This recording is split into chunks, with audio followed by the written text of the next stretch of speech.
Hello friends, तो आज हम बनाएंगे makeup theme cake. Makeup theme cake बनाने के लिए मैंने ले लिया है चॉकलेट स्पॉन्ज लेने के बाद इसकी हम करेंगे 3 लेयर। ये जो आप स्पॉन्ज देख रहे हैं वो है गेहूं के आटे का, क्योंकि जिसका ये केक था उसको मैदे का स्पॉन्ज नहीं चाहिए था। तो मैंने और इस बार मैंने कुछ अलग तरीके से स्पॉन्ज भी बनाया है। तो मैंने इसकी एक लेयर एक्स्ट्रा बनाई थी, क्योंकि मुझे भी टेस्ट करना था कि इस तरीके से बनाने वाला स्पॉन्ज है उसका टेस्ट कैसा आता है। तो मैंने एक लेयर अपने लिए निकाल ली और इसके बाद अब हम करेंगे केक की लेयरिंग। अब इसको हम कर लेंगे शुगर पानी से सॉफ्ट। और ये स्पॉन्ज तो वैसे भी बहुत अच्छा बना था और गेहूं का आटे का था, लेकिन सॉफ्ट भी इतना था और टेस्ट में भी इतना अच्छा बना था। और इसके बाद इसमें हम चॉकलेट गनाश स्पॉन्ज में डालेंगे तो इसका टेस्ट और भी बेहतर हो जाएगा। उसके बाद हम इसमें क्रीम की लेयर करने के बाद डालेंगे टूटी फ्रूटी और चॉकलेट गनाश। टूटी फ्रूटी का क्रंच आता है तो इसमें चंक्स आते हैं चॉकलेट के भी, तो बच्चों को बहुत पसंद आता है। वैसे भी बच्चों को इस तरह की चीज़ें बहुत पसंद आती है, खाने में टेस्ट में भी अच्छा लगता है।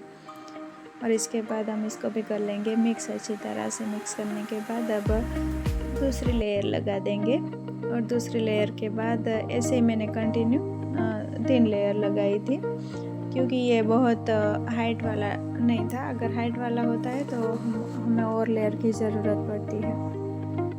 और इसके बाद हम कर लेंगे क्रम कोटिंग करने के बाद इसकी हमने ये फाइनलाइजिंग भी कर ली है। और अब इसको हम दे देंगे स्क्रैपर से फिनिशिंग का ये है कि आप जब तक अच्छी फिनिशिंग नहीं आती तब तक इसको कंटिन्यू थोड़ा बहुत ठीक करते रहना चाहिए। और धीरे धीरे करके प्रैक्टिस के साथ आगे आगे सब कुछ होता जाता है।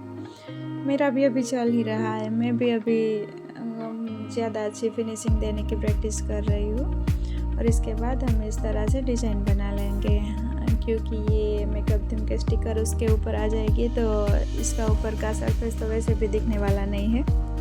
तो इसके बाद हम लेंगे पाइपिंग बैग और इस तरह से फ्लावर की डिज़ाइन बना लेंगे। ये जो सारे फ्लावर दिख नहीं रहे थे, आगे वाले थे वही शायद 2-3 ही दिख रहे थे, लेकिन उसमें थे जो हमने पिक्चर मुझे मिली थी उसमें थे केक की फ़ोटो, तो हम भी इसमें बना लेंगे। अब इसके बाद नीचे एक हम दे देंगे बॉर्डर देने के बाद मैंने ये जो शुगर स्प्रिंकल आता है ना बॉल वाला, वो भी मैंने इसमें छिड़का है। और ये डॉल का टॉपर है जो मैंने आगे लगाया है। ये जो मेकअप थीम की आती है ना स्टिकर की किट आती है, उसमें नहीं था ये डॉल वाला, ये मैंने अलग से लगाया था। ये और ये 2 बटरफ्लाई, पता नहीं ये मैचिंग सब कुछ मिल गया था मेरे पास, तो बहुत ही अच्छा सा सेट हो गया। और जो मैंने पिक्चर भी मुझे मिली थी उसमें भी इस तरह की डॉल थी, थोड़ी सी अलग थी कलर वाइज, लेकिन इस तरह की कुछ थी, तो सब मिल गया मैचिंग। कभी कभी ऐसा होता है कि हमारे पास कोई ऑर्डर आता है तो उसका सारा मटेरियल होता है, तो बहुत खुशी होती है कि नहीं हमारे पास सब कुछ है। और मैं जहाँ पर रहती हूँ वहाँ पर तो ये सब सामान मिलना भी बहुत मुश्किल है। हालांकि डेकोरेशन का सामान तो मिलता भी नहीं है, मुझे ये सब बाहर से मंगवाना पड़ता है। तो मुझे जब इस तरह का ऑर्डर मिलता है तो बहुत ही अच्छा लगता है कि मेरे पास सब कुछ है। और ये मेरा